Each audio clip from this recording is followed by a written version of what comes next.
And welcome back, one and all, welcome back to Martian Gothic. You may notice when the actual episode starts properly that we're now in widescreen resolution. The video hasn't been stretched, but what I have done is I've put a splitter box between my graphics card and my Avermedia Live Gamer HD. That means that the Avermedia is no longer acting as a pass-through, and for some strange reason, this has meant it's now widescreened itself? I don't bloody know. Either way, there we go. So let's begin. Okay, so the main objective of this episode is going to be we need to talk to Mood, and we're going to learn a load of the backstory about what the hell has been going on this base. And the second thing we need to do, and this is related to Mood, is get the power core back online. Now, to do that first, we're going to get some extra items. Oh, hello. Let's lure you away. We put some things in that hatch which we're gonna want, and oh shit, the scuttlers are about. Okay. So, let's see. Flask. Lighter. I think that's all we need. We're gonna use these to create a bomb very shortly. Okay, that's Matlock in a safe place. Hello, Khan. Khan's unfortunately hardly going to get used this episode. Right then, let's go chat to Mood. I haven't got a lot of ammo. I've got a lot of ammo with Kenzo, and I'm going to need it, because Kenzo, unfortunately, has got the most amount of enemies to sort of slay through right now. So anyway, Mood, the showdown of this game. Sort of. Can you hear me? I am a subunit of Mood, which is one of the highly advanced YX009 series of computers, possessing consciousness and a personality based on a living person. Mood is an infomesh computer, requiring a telepathic link with an expert infomesh operator for full interaction. Mood's artificial personality, extrapolated from that of a celebrated actress, is at present disengaged.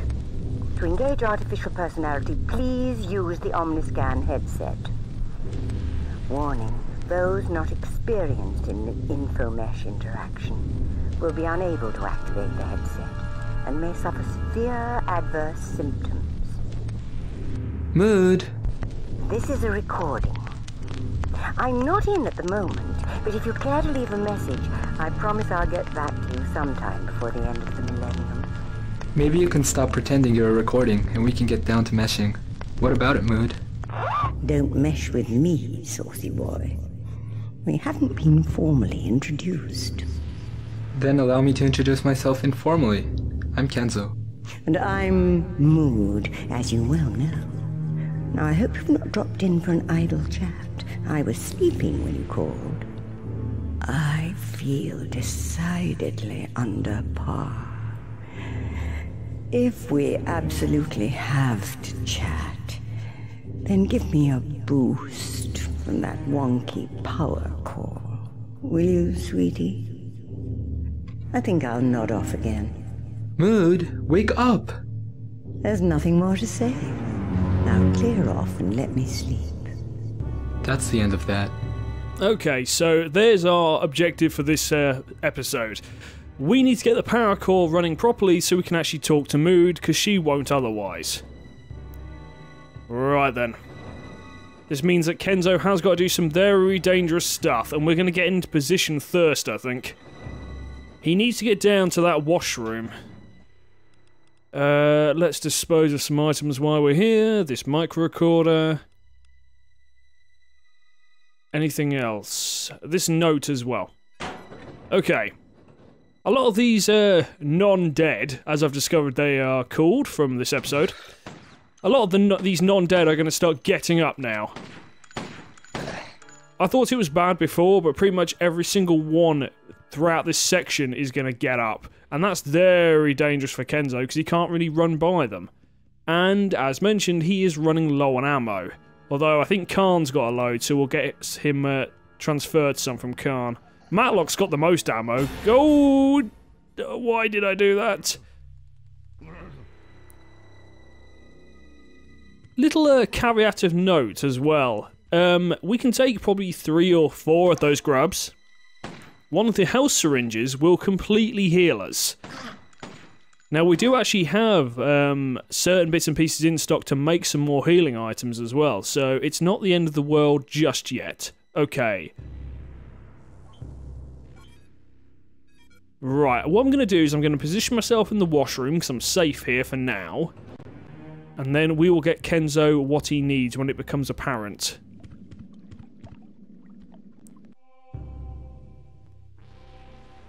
Here we go, right. Matlock, let's build a bomb. We haven't actually looked at it yet, but the door for the power core is currently sealed. It's jammed. We cannot get the damn thing open. So we're going to blow the fucking thing open.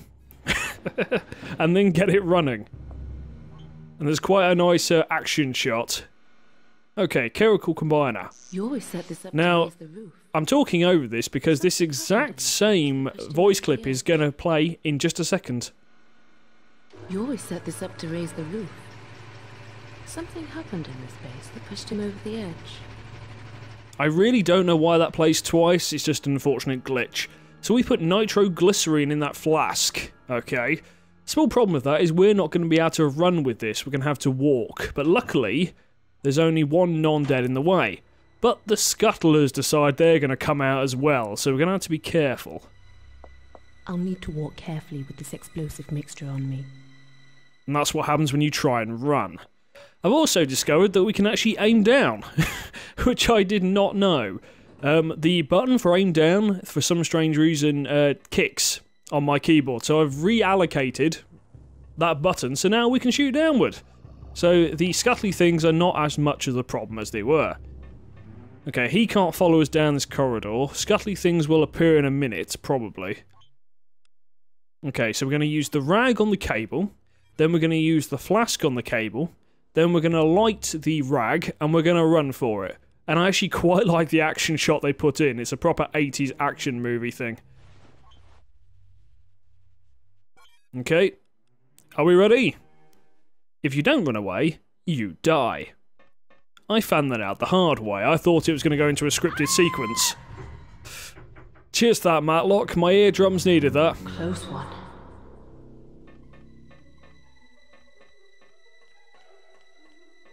Okay, 2 things we need to do in here. The air's warmer in here. Well, actually 3. We need to search this guy's corpse because he's got a note on him. Okay, that's to the lockbox in Downing Street. Now, the lockbox in Downing Street contains a screwdriver. Downing Street's in the bottom right-hand side of the map, as you can see, but there's a bulkhead in the way. And we need that screwdriver for an upcoming puzzle, which we will actually hit next episode. Right, why have we positioned Kenzo in the washroom? It doesn't respond to my palm print. I've just had an unpleasant thought about a dead man's hand. That's because the guy whose palm print will work is in the washroom. He's one of the dead bodies. Right. We're going to have to send Kenzo a hacksaw, and that's another reason why the washroom's quite handy, because there is a vac tube right next to it. And here we go, I put the hacksaw in there. Poor Khan, this is his one contribution to this episode. Gives me an edge.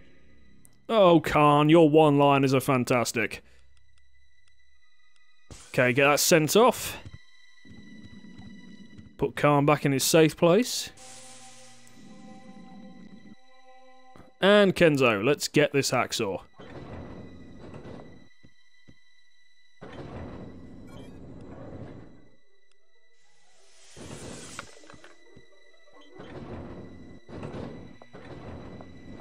And the dead body is over here. Although, let's just check these, actually. No, I was hoping there was going to be something useful in there. I know I checked them earlier, but I might have left some important stuff laying around.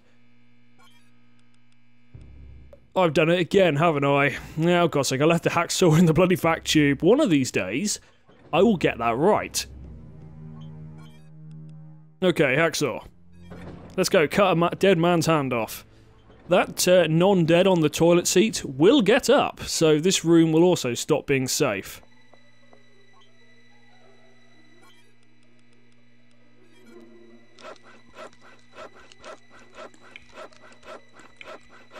What am I doing? This is really horrible.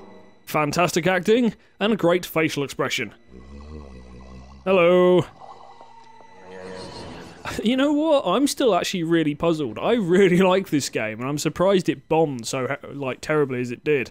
I mean, possibly it was a buggy mess when it was released, and of course the PlayStation version is apparently naff as all hell. But I remember playing the demo to this. It was on a PC Gamer disc back in... it would have been... Did I say this came out in 2000? Somewhere around there. Okay. Let's put the hand back in our inventory and let's get Khan to send some ammo across. Because, as I say, that entire corridor is going to become pretty active. 18 rounds, so it takes, what, 5 rounds per non-dead? So that's at least 3 more I can take down.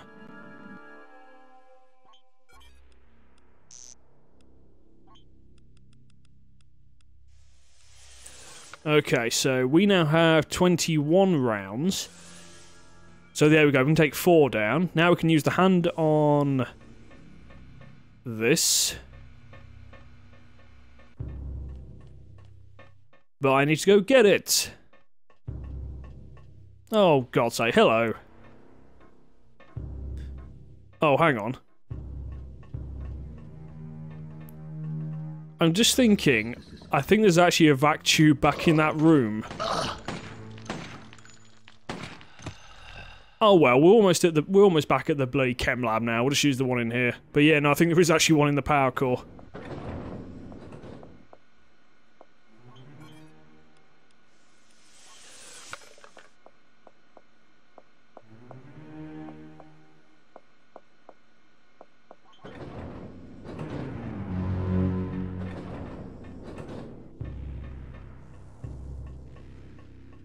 Okay, so anyway, we're going to use the hand on the computer, which will then bring down the arm that's sort of suspended above this generator. We've got to replace one of the panels in that the cone, which we've already got, and then the power will reinitialize, but that zombie will also get up. Because they always do. This is truly ghoulish, but I've got to get more power into the base. Computer accessed. Okay, let's see what we've got in here. Some info about the power core. Okay, how it works. Not that interested. Background information, again, not too interested. Restricted. No, okay. What we're going to do then is we're going to save here.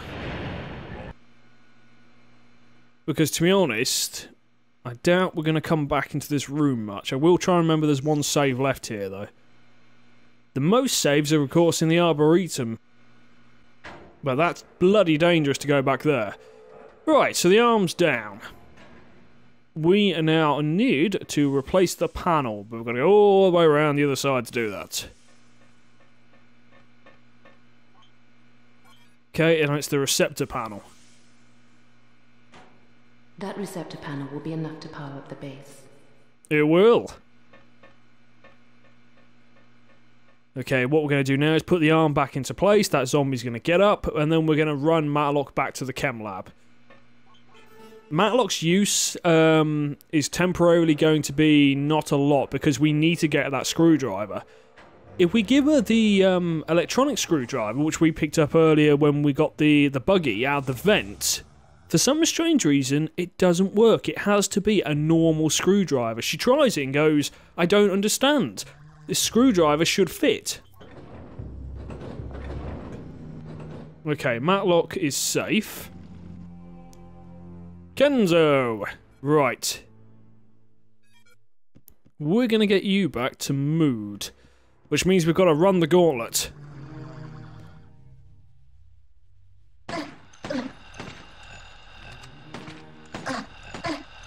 I look forward to the fact that we are going to get at least, I think, 1 or 2 more types of guns, so the ammo is going to be a bit easier to spread around. Oh! Scuttler as well. Oh, you would be standing right there, wouldn't you? Oh, close. Come on. Get out of combat. There we go. Alright, and then just bang a left. What's the chances? Yes. Zombies in the way. Oh, sorry. Non-dead. Good on you, Kenzo. Right. Now, we're going to need to talk to Mood again, and she's going to sort of repeat what she's already said to us. But once we do that, we can get on to asking her questions. Mood, can you hear me? I am a subunit of Mood, which is one of the highly advanced YX009 series of computers, possessing consciousness and a personality based on a living person.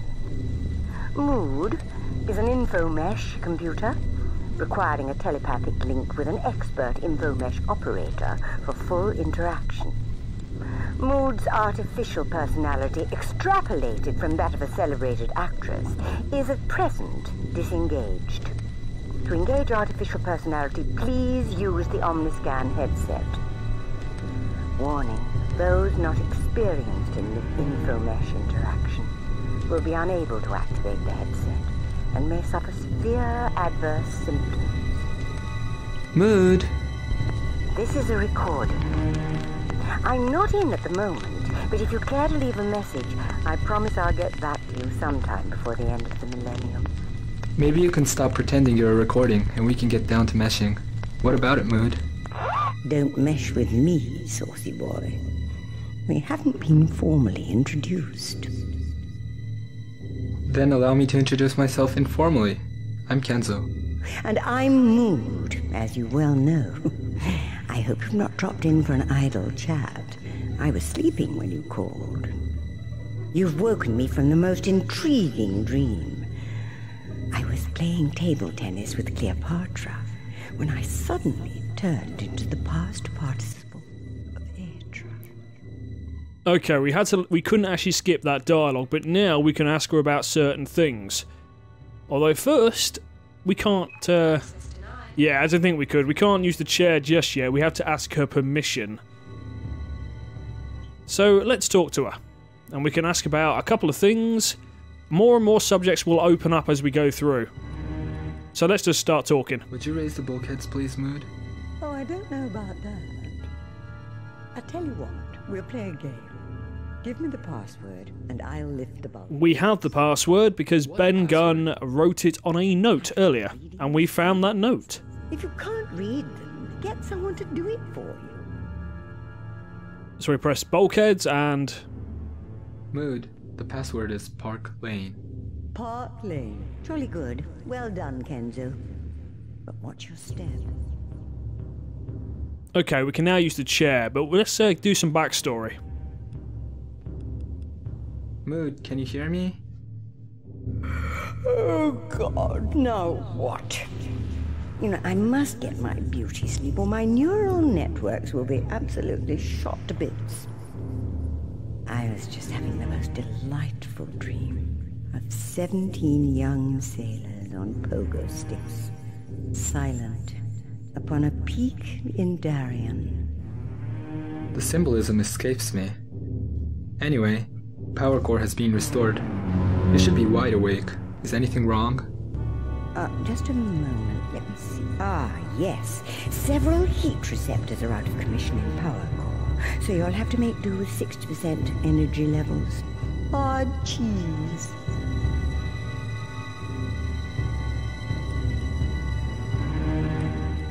How much can you tell me about Earth control? Everything. But I'm far too tired to be bothered. This mission we're engaged in, the Enigma mission, do you know anything about it that we don't? Not really. You're investigating 10 months of radio silence from Vita Base.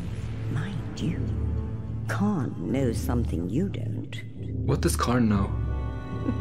Ask Khan, but he won't tell you. My full name is Kenzo Yuji. Have you heard of me? What's this, fishing for compliments? You're Earth's most renowned techno-zen hippie, king of the info-meshers. Must be a great honor for you to mesh with the solar system's most magnificent computer. Do you wish me to get intimate and call you by your personal name? of Kenzo. Yes. I think I'll stick to your family name of Uji. I never get intimate on the first date. At least, not before midnight, Kenzo.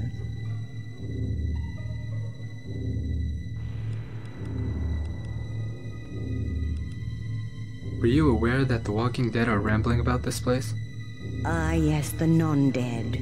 Activated by a single strain of Martian bacteria. Spooky, aren't they? How do we deal with them? Shoot them, that's what I say. That'll keep them quiet for a while. Whatever you do, don't let them touch you with their hands. While they're up and about, their bodies are steeped in sub-zero temperatures. They'll freeze you on the spot. They've sucked in the cold soul of Mars, you see. An icy spirit. We're talking brass monkeys here, darling. I feel like an ice statue when I get anywhere near them. Well, you would.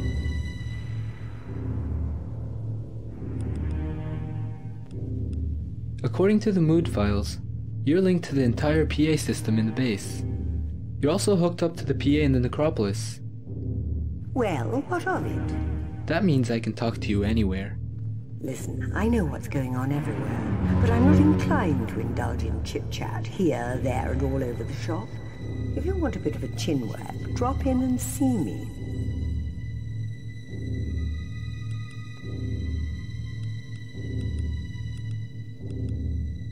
Have you ever played Martian Mayhem? Don't be bloody stupid. Allenby. What about Allenby? What do you think of him? Not much. Oh.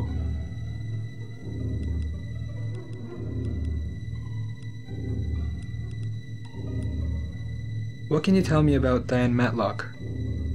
When she was a small child, back in 1996, she read the news headlines about the microfossils identified in that Martian meteorite. First proof of Martian life.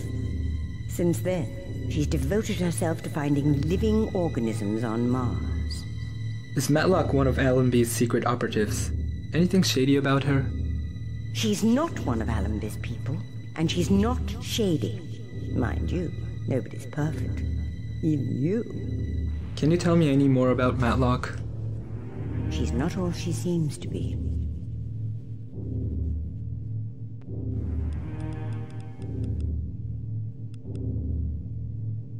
There's a standard computer voice. Female. Mid-Atlantic accent. Is she a subsystem of you? How dare you suggest I have any association with that woman?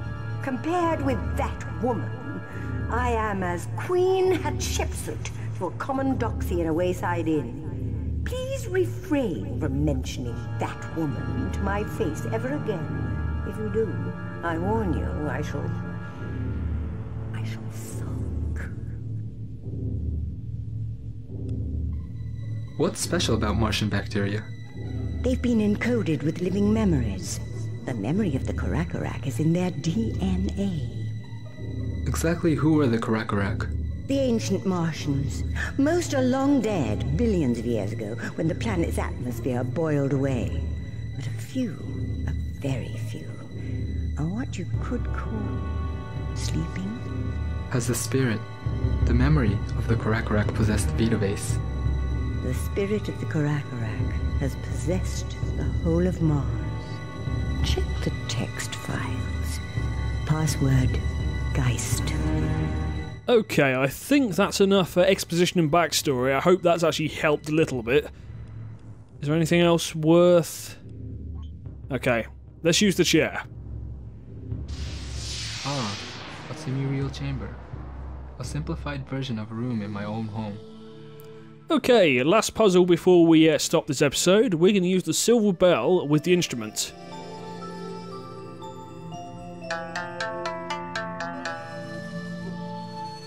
Now I have a room with a view. To open the bulkheads, we're basically going to use a simulated game outside, but we will get to that next time. So we are going to save and call it there, but how many saves have I got left on this computer? Okay, 2 more after this. This is save 9. So cheers for watching, and I will see you next time.